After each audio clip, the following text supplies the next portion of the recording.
Hi, so today we are going to study compressibility factor in real gases. Let me explain the concept to you. Incompressibility, it means that the real gases have less volume. Generally, they have less volume.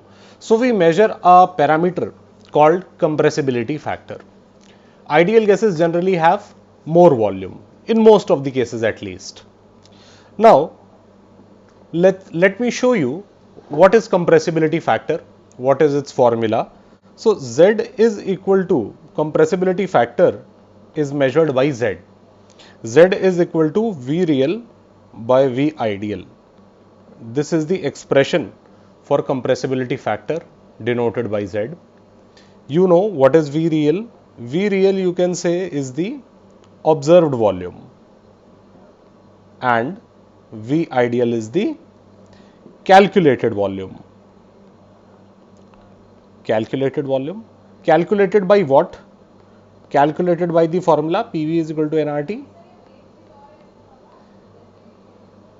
Now, there is a graph of compressibility factor which I intend to discuss with you because it is very interesting. Now you will see I will be plotting Z with pressure on x-axis and there is quite a variation in the graph. Let me first draw it for you. Yeah, I have drawn it. This is the graph. Let me mark it for you.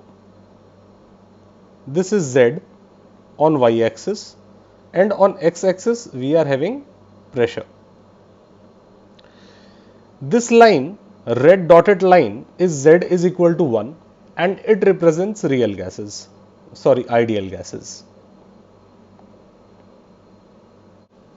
Now in this graph, compressibility factor is given on y-axis by Z and the pressure is given by P on x-axis. Let's write them down. Compressibility factor and pressure. Let me mark the pressures for you.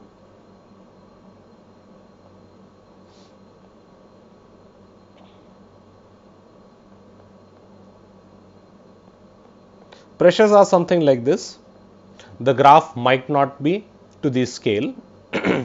Now, the interesting thing about this graph is first the Z goes down steadily on increasing the pressure and then it increases on increasing the pressure. So you might be wondering how the graph is changing. Now I wish to explain you that. Let me rewrite the formula for Z, which is V real by V ideal, that is observed volume of a real gas divided by the volume of the same gas considering it to be ideal one. Now this all graph, if you have to understand it, you have to analyze what is the effect of pressure on a gas. When you increase the pressure, the volume must decrease if all other things are constant. PV is equal to nRT, ideal gas law tells us that. Now, considering this graph, as I am increasing the pressure, the volume should automatically always decrease for both real gases as well as ideal gases. But by seeing the graph, you must be able to guess that the variation in V real and V ideal is not similar, is not same across the pressure. Now, what is happening is V real behaves in a different way on increasing the pressure to a certain extent, and ideal gas differs in its behavior with the pressure. Why is it so? Because in ideal gas, we have assumed certain things which are not actually correct for real gases. What are those?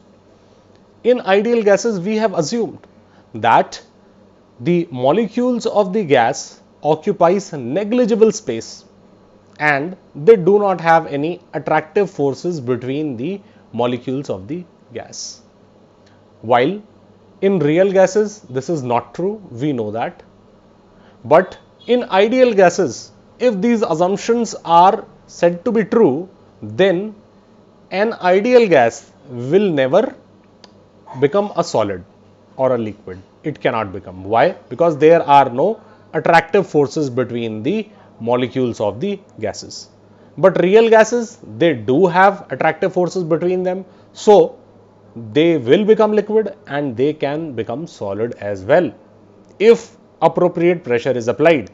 Now, this same concept is being taken into the explanation of this graph.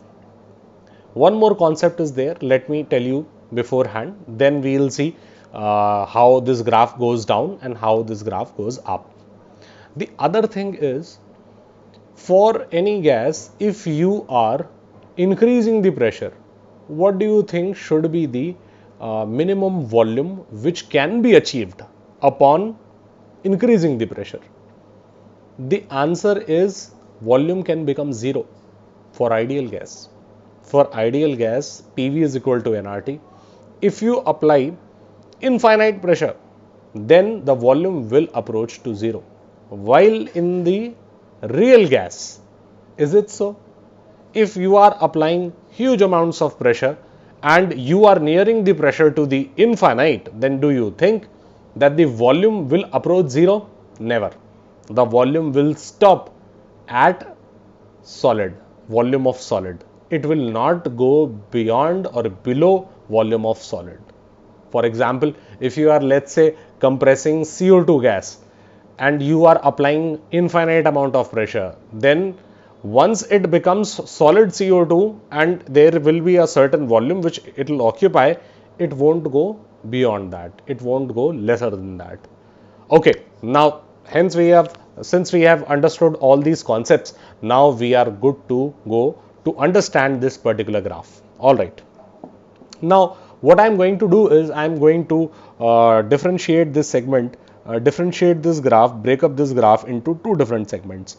One is section 1 and the other is section 2. What is so unique about these two sections? Let me tell you. This point is B.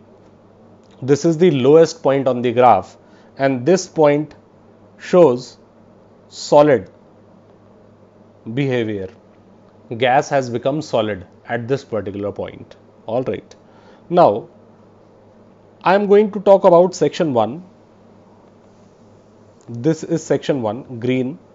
Section 2 is the other one. So, first I am going to talk about section 1. In section 1, you are observing that the graph continuously goes down. The graph is going down. That means V real by V ideal value is continuously going down. Now, if a fraction value is going down, what does it mean? It either means that the numerator is going down or the denominator is going up. In both the cases, the total fraction value will decrease. All right. Now, if we are seeing that there is an increase in pressure continuously over this interval of A to B, let's say this is the interval of A to B, and in this the value of Z is going down continuously and the pressure is increasing. So, both the volumes of V real as well as V ideal will go down. When we increase the pressure, pressure is inversely proportional to volume in both the cases of real gas as well as ideal gas. Both the cases, the volume will go down, but there is a difference. In a particular case, the volume will go down much faster on the same decreasing of pressure. Which is that? It is the real gas. In real gas, when you are applying pressure, the volume will go down very, very fast. Can you tell me the reason why is this so? Why the volume in the real gas is particularly going down very fast as compared to the ideal gas? The reason is state change. from gas to liquid and then to solid. Real gas changes from gas to liquid and then to solid upon increasing pressure. Now you know the volume of the liquid is very much less as compared to the gas. In gas, you know, the molecules are further apart and hence they occupy huge volume as compared to the liquid.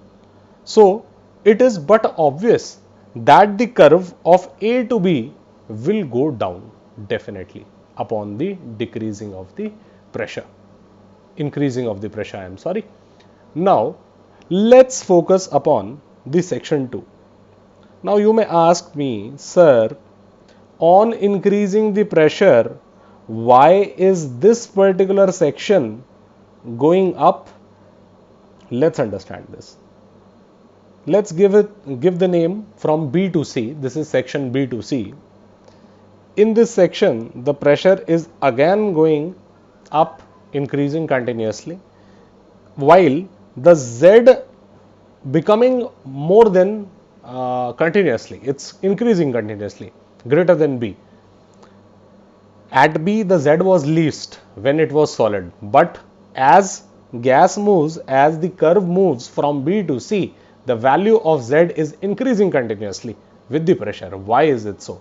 Let's again analyze the formula. Formula is Z is equal to V real by V ideal. Now again the same thing.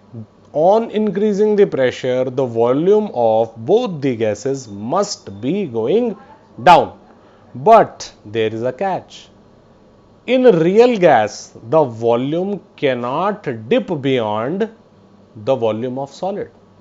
The volume of any real gas will not go further down from its solid volume. Okay, but in case of ideal gas, it can go up till 0. Now, if you analyze, if I take V ideal to be approaching to 0, then Z is approaching to infinity. Hence, the value of Z continuously goes up. And therefore, these things justify this graph of compressibility. First, the Z is going down and then it reaches at minimum level when the gas has become solid, and then from there it continuously increases. The Z is continuously increasing when the pressure increases. Thank you.